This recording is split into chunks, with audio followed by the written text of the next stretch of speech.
Hi, everybody. My name is Rita Compton, host of Invent America, and our guests today are going to talk you through the steps of how you go through and kind of get rid of the ideas that may not make it and how they went through that process themselves. So, Ted and Lori, thank you so much for being with us. Introduce yourselves. Tell us a little bit about what you do for a living and how you came up with so many ideas and how you managed to whittle it down. Hi, Rita. Thank you for having us. My name's Lori Garcia. This is my husband, Ted. And we've been in business for about 25 years doing a combination of graphic design and illustration. And Ted's a fine artist as well. Yeah, I read that you guys were both artists and, cool, good for you. I couldn't draw a straight line without a ruler. So, it is definitely a gift.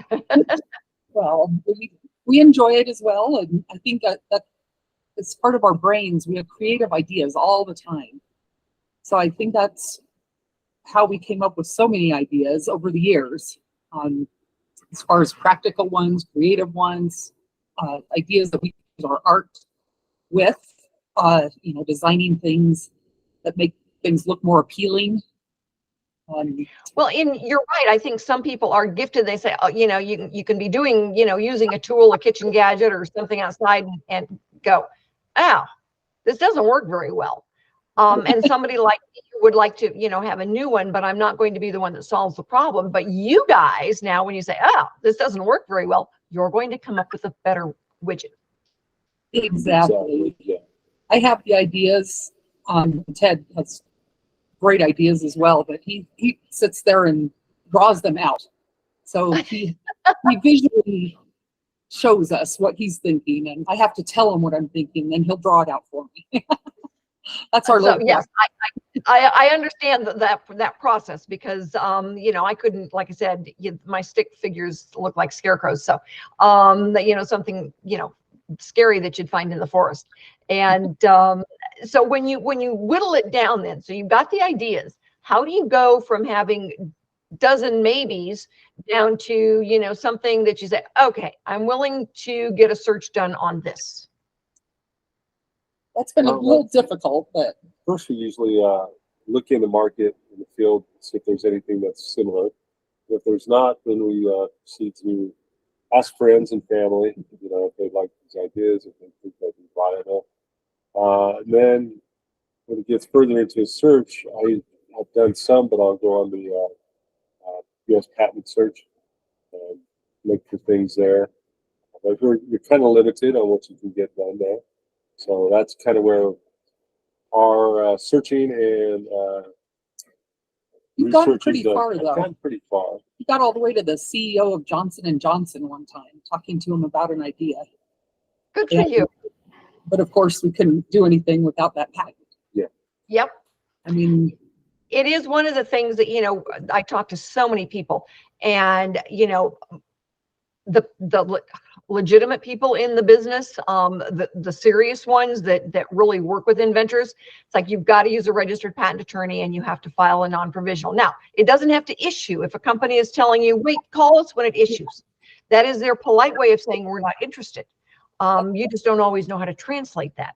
And but that's really what they're saying, because a company that is serious about your idea, your invention, they don't want you to wait, because that's life off of the intellectual property that you were just, twiddling away.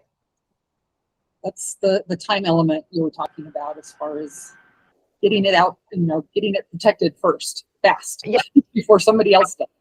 That's been our disappointment over the years, is we have not acted on any of these, and then next thing we know, we see it in Walmart, or we see it someplace. And yep. Then very frustrating. Statistically, we've learned that if there is someone out there that sees a better way to do something, there's a lot of other people do too. And when the U.S. went to first to file in 2013 instead of first to invent, that tipped everybody's bucket over just a little bit, because we used to be a first to invent. And so now time became a very serious issue. And if you file first, you get it. So that is our goal. Yeah, we registered a few things and we fell short for doing an application for a patent pending. And the few people that we did show the thing to, they ran with it. They waited for a registration to fail. And so that was a good learning experience for us on that end. Disappointing, Yeah. but a good one. Yeah, I've got a lady now, and they are patent pending. So I can talk about what they're doing, but they invented a weight for fishing poles that biodegrades. So those lead weights that you're not supposed to use anymore, these guys invented one that is not, going to hurt the environment, and it will dissolve over time. It's like, That's a great idea. yeah, don't you wish you would have invented that one? Yeah. We So, last year. We actually and, talked we about that last that year. exact same thing. Yeah. Darn it. No, I know. So take that one off your list. Yeah, that one's already taken. The snooze you lose. Yep, pretty much in this industry, you definitely do. So we see so many just really cool, better widgets. And I get, somebody says, well, it's just an improvement on. It's like, no, most patented things these days are improvements on. So you really look at then, is it a game changer? The guy that invented the flashlight that wraps around a pole, it's still a light coming out of the end of a stick, but now it wraps around the pole, and you don't have to hold it in your mouth when you need to use both hands. That was a good one for sure. Yeah, definitely, for sure. So when you guys, when you're ready, you've got that better widget that you've picked out as being your go-to, first one. Get it done. Get your search in. Yes, that is our plan. And I think our strategy is now to start with the most simple.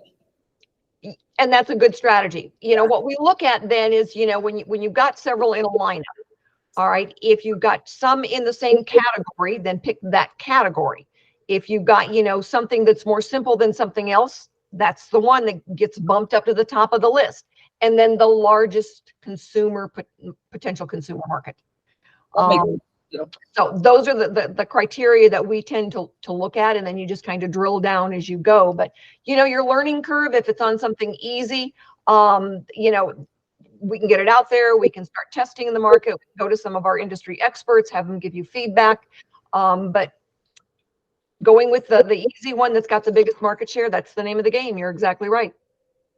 It's kind of our goal here. Now we've narrowed it down from 30 to 13 to 3 at the moment.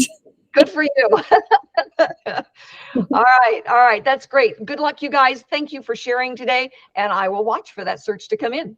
Sounds good. good. We appreciate it. We'll keep you Thank you. updated. Thank you.